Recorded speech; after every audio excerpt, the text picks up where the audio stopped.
Welcome Dave Amato to the stage. Everybody give it up for Dave Amato.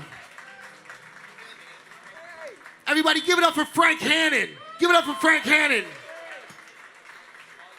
Give it up for Billy Howerdel. Mr. Terry Reed.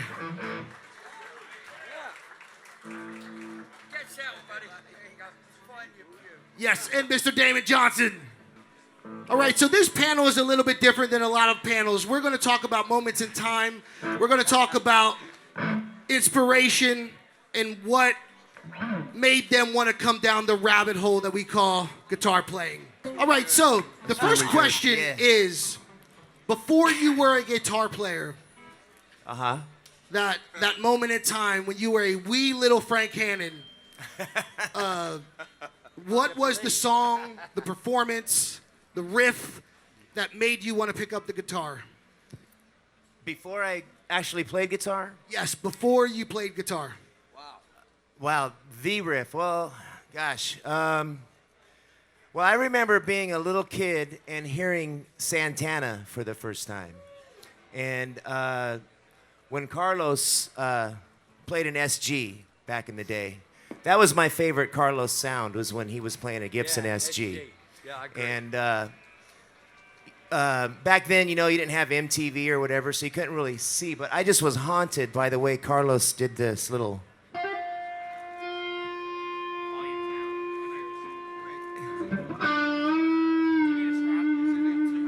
That just gave me goosebumps. Yeah. And then when he goes into...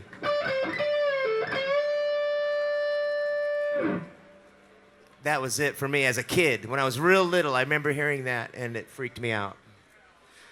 Same question, Mr. Damon. When you were a wee Damon, what was the riff that made you pick up the guitar? Well, yeah, let's see. When I was a wee Damon, I was 7 or 8, so that was just about 20 years ago. No, that's a lie. Yeah, okay. For me, that guitar moment is thanks to my dad. It's the Glenn Campbell song, Wichita Lineman. Oh, wow. Yeah.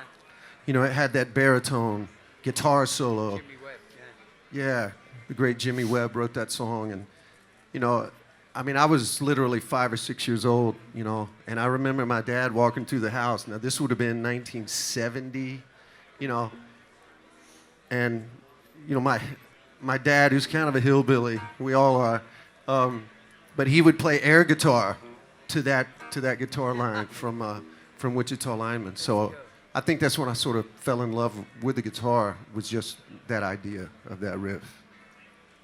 All right, next, Mr. Dave Amato. Give it up for Dave, seriously. Give it up for Dave Amato. Yeah, dude. When you were a wee little Dave Amato, before you were a guitar player, what was the riff performance song that made you pick up the guitar? I'm only a couple of years older than Damon, so like 30. No, but going way back, way back. So Elvis Presley, I mean, the first Elvis, you know,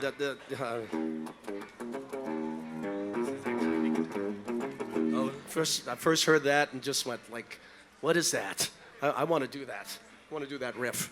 So I would say some Elvis Presley records. I know you have a big body Gibson. Scotty Moore, yeah, Scotty Moore. What about when Scotty does the lick? It goes... Ain't nothing but a hound dog.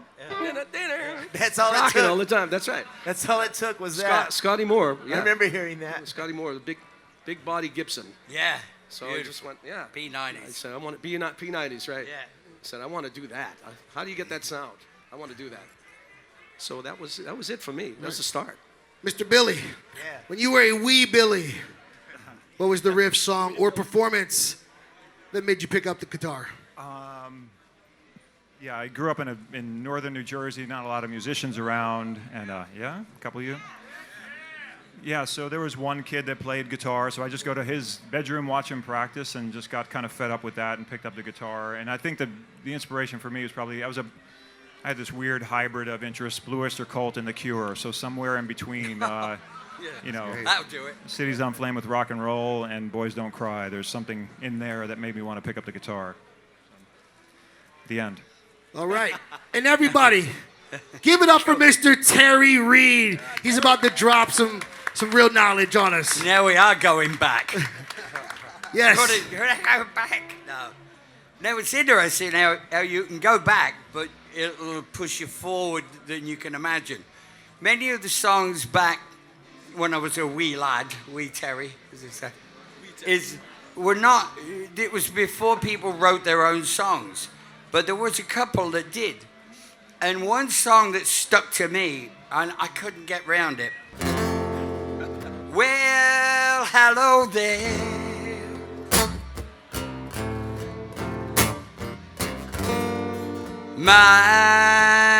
It's been a long, long time.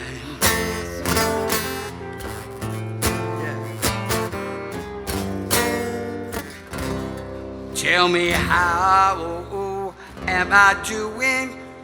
Do you really want to know how time can just slip right on away? You know that song? Yeah. Give it up for him. Clap for him a little louder than that. Come on, that was awesome. Oh, man, when I was a wee kid, I thought, I've got to have some of that. And so I searched for the record, and I found it sung by a guy called Joe Hinton, who in the day was like, I would say, an R&B singer. Years later, when I wasn't a wee kid anymore, which about 10, 15 years ago, I'm watching TV, and there's a guy with short hair and a brown suit and everything singing the song.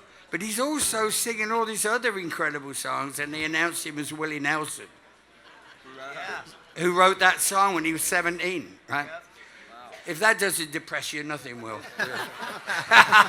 If you don't want to quit, then I'm telling you. So that got me going. I thought, I've got to do some of that, you know. All righty, Mr. Hannon, I do apologize that you have to follow Mr. Reid. That was quite awesome. Willie Nelson's one of my heroes too, I must add. Yeah.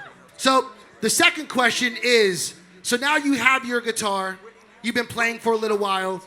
What is the song that you could not wait to master, to play it correctly, that you just had, that was like the defining moment? You played this song and down the rabbit hole you went.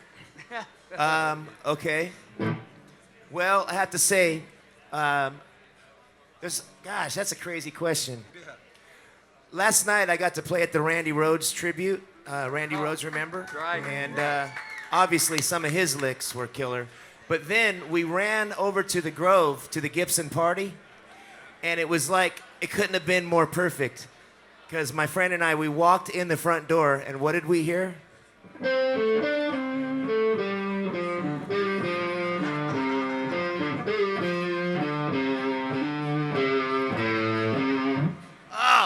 We walked in, and that started right at that moment. It was like magic. Took me back to being, 12 years old again. And so Peter Frampton, Do You Feel Like We Do is probably one of my favorite jams. Yeah, it's cool. Mr. Damon, same question, my man. That's an easy one for me. I was always really drawn to songs as much as I was guitar playing. So the song I couldn't wait to learn, I think it really inspired me to drive my parents crazy. Like I have to have an electric guitar. Was Taking Care of Business by Bachman-Turner Overdrive, three chords, the whole song. And I figured it out, and I worked it up with my my little garage band. We were all like 14. And all the girls started talking to me as soon as I started playing that riff. So I want to make it official. I'm eternally indebted to Randy Bachman for writing that song. Yeah. Mr. Dave Amato. Well, who wouldn't like? I like that, Damon. I like that. Yeah, right. Cream. I was a big Cream fan, and when you were a kid, who didn't want to play that? Yeah. Who didn't want to play that That's when they were a great. kid? I mean, everybody wants to play that riff. So that was a grabber for me. I wanted to play that whole song all the time. Yeah. It was Eric Clapton in Cream. Oh, it was great. Single pickup Firebird. Yeah, into a Marshall. and or gold solid, 335 SG. Yeah, yeah. Into a Marshall. I mean, come on, that's where I wanted to I go. know, it's something else. Right? Yeah. It was more like a violin then, wasn't it? You know, Yeah. with the sustain. The It wasn't. sustain, yeah. He took the blues. I'm sorry to butt in. No. Yeah, But no, it's good. everybody used to say to me, "Oh, Eric, he's such a good blues player." I went, he didn't like that. He'd go, "Well, we took it somewhere else," and basically he Yeah. took it to a violin fashion because he's got such good ears on picking quarter tones and eighths in between. He just make it sing like And a it's violin. sing like with the, with the unbelievable. Marshall amplifiers. Just I wanted to do that, Me too. and I'm still doing it. I'm still trying. Mr. Billy Howerdel. Same question, my man.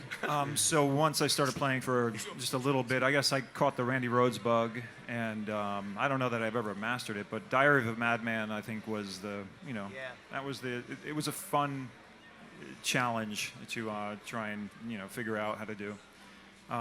So with my band, we've done like a kind of a mashup. It's probably a disgusting mashup to most purists, but yeah, I got to play that, but never got to fine tune it and hone it down to its pure form. But the brilliance of Randy Rhoads is all over that song and many. But yeah, that would be the one. Mr. Reed, same question. Yeah, God, what was the first song I learned to play? I don't know. It was a little adventure. I always got it. We had we all had a group in England called Cliff Richard and the Shadows, right? And basically what that was a very clean Elvis, very polished Elvis, which sort of ruined the thing. But anyway, I mean, it took the sleaze away, which, but whatever. And then you had a group called the Shadows, which were the Ventures, really, the American Ventures, the same Apache, Perfidia, all those songs. So I tried to play them, and I went, you know what? I'm not that good a guitar player as these guys. Then I got involved with some other guys like Jeff Beck and them, and I went, oh, forget it. And Eric and all them. But the one song that got me, I thought I might be able to.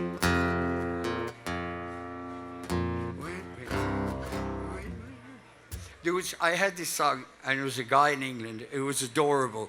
I love people like this guy, Tommy Steele, and later Steve Marriott, and a bunch of people, that their audience is just, he just loved it. He loved playing. Steve Marriott was like something else, And Tommy Steele too, he's still around.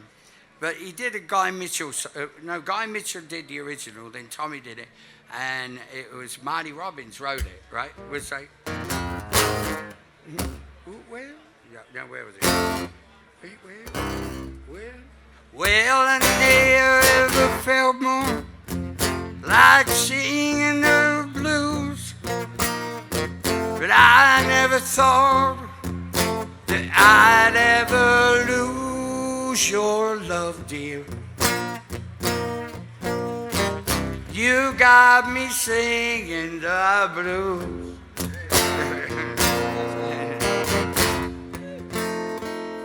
And I heard that, and I went, that just epitomizes all of the blues that was coming through, and all these songs, and I just love it. Marty Robbins, what a great American writer, really.